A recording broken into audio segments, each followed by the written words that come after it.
ইন্তেকাল করাতে আমরা গভীরভাবে শোকাভিভূত। আমি আমাদের দল, বাংলাদেশ জাতীয়তাবাদী দল, আমাদের দলের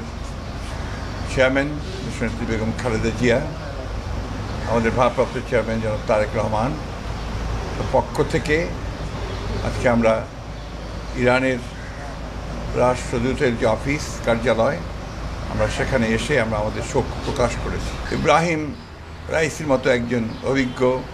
বিচক্ষণ এবং জনপ্রিয় নেতার এই হঠাৎ দুর্ঘটনায় চলে যাওয়া, এটা আন্তর্জাতিক বিশ্বের জন্যেই, শান্তির জন্যে এবং একটা সৌহার্দ্য স্থাপনের ক্ষেত্রে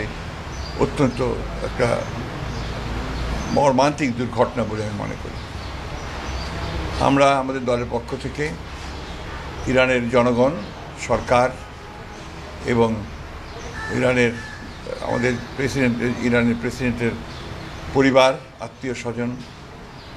পররাষ্ট্রমন্ত্রীর পরিবার, আত্মীয় স্বজন, তাদের প্রতি গভীর সমবেদনা জানাচ্ছি এবং তারা যেন এই শোক সহ্য করতে পারেন এবং ইরানের জনগণ যেন এই শোকের সময়ে তারা তাদের যে স্থির যে সিদ্ধান্তগুলো, তাদের বিশ্ব রাজনীতিতে তাদের যে অবদান এবং তাদের নিজস্ব রাষ্ট্রে যে ভূমিকা, তারা যেন